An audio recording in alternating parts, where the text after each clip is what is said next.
एक दिन कृष्ण जी और गणेश जी दोनों सारे मोदक खा जाते हैं, लेकिन फिर भी उनका पेट नहीं भरता। तब वे भोलेनाथ जी को मोदक लाने के लिए कहते हैं। कृष्ण जी और गणेश जी की बात सुनकर भोलेनाथ जी शहर में जाते हैं और एक दुकान से बहुत सारे मोदक खरीदते हैं। मोदक लाकर भोलेनाथ जी उन्हें दे देते हैं, जिन्हें खाकर कृष्ण जी और गणेश जी बहुत खुश हो जाते हैं। भोलेनाथ जी के लिए एक लाइक। एक दिन महापार्वती स्वादिष्ट मोदक बना रही थीं। पास ही छुपकर विनायक जी उत्सुकता से यह सब देख रहे थे। माता जैसे ही थोड़ी देर के लिए बाहर गईं, विनायक जी ने भोलेनाथ का रूप धारण कर लिया। शिवजी बनकर वह चुपके से मोदक उठाकर भाग गए। मोदक खाते हुए विनायक जी के चेहरे पर खुशी ही खुशी थी, परंतु महापार्वती को तुरंत समझ आ गया, यह भोलेनाथ नहीं बल्कि उनके शरारती पुत्र विनायक हैं। माता ने गुस्से में उन्हें डांटा। तभी मासूम विनायक रोने लगे और मुंह बनाकर माता को देखने लगे। फिर लाइक सब्सक्राइब नहीं। एक दिन रावण ने पाताल लोक में गणेश जी को कैद कर लिया और कहने लगा, तुम मुझे अमर होने का वरदान दो, नहीं तो मैं तुम्हें आजाद नहीं करूंगा।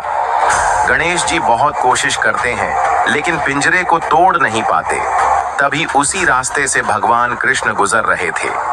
उन्होंने रावण के अत्याचार को देखा और तुरंत युद्ध के लिए तैयार हो गए। रावण और कृष्ण के बीच पाताल लोक में भयंकर युद्ध हुआ।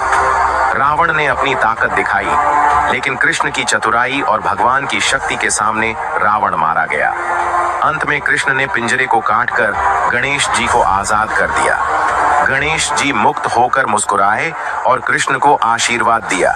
फिर भी आपने अभी तक लाइक सब्सक्राइब नहीं। एक दिन गणेश जी घूमते हुए अपनी भक्त अनामिका के घर जाते हैं। अनामिका अपने घर में मोदक के लड्डू बना रही थी और गणेश जी चुपके से देख रहे थे। फिर गणेश जी मोदक खाने के लिए एक छोटे बच्चे का रूप धारण करके अनामिका के पास जाते हैं, लेकिन अनामिका समझ जाती है कि ये प्रभु गणेश जी है। फिर अनामिका कहती है, प्रभु अपने असली रूप में आइए। फिर गणेश जी अपने असली अवतार में आते हैं और अनामिका गणेशा जी को प्रणाम करती है। फिर गणेश जी के लिए किसी ने लाइक सब्सक्राइब। दादी की प्यारी पोती के जन्मदिन पर गणेश जी ने उसे सोने का मुकुट दिया। यह सब एक राक्षस छुपकर देख रहा था। जब दादी की पोती सो गई, तो राक्षस ने दादी का रूप बना लिया और चुपके से उनकी झोपड़ी की तरफ चल पड़ा। राक्षस ने पोती का सोने का मुकुट चोरी कर लिया और अपने बच्चे को खेलने दे दिया।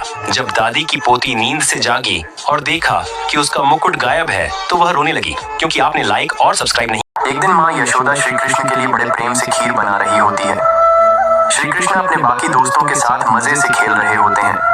खीर तैयार हो जाती है, लेकिन श्री कृष्ण घर नहीं आते हैं और रात को खेलते खेलते अपने शाखों के साथ ही सो जाते हैं। सुबह माता क्रोधित होकर उसे ढूंढने जाती है। श्री कृष्ण के मिल जाने पर माता बहुत डांट लगाती है और फटकारती करती है।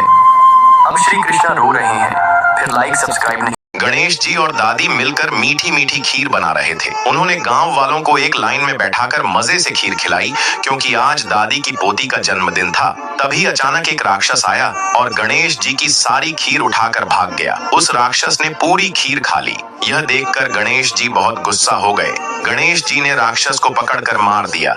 लेकिन आपने अभी तक गणेश जी के लिए बाल गणेश नई चमचमाती बुलेट लेकर आते हैं। मूषक बाल गणेश से बुलेट की चाबी ले लेता है और उसे मजे से चलाने लगता है, पर उसे टकराकर गिर जाता है। गणेश जी की बुलेट पूरी तरह से टूट जाती है और मूषक डर जाता है। डर के मारे मूषक एक बर्फ की गुफा में छुप जाता है। इधर बाल गणेश मूषक का इंतजार करते हैं और उसे ढूंढ रहे होते हैं और आखिरकार थक हार कर बाल गणेश रोने लगते हैं। बाल गणेश रोते हुए माता पार्वती को सारी बात बताते हैं। माता पार्वती नंदी को मूषक को ढूंढकर लाने को कहती है। नंदी बर्फ की गुफा में जाकर बहुत ही आसानी से मूषक को पकड़ लेता है और मूषक को माता पार्वती के हाथों में दे देता है।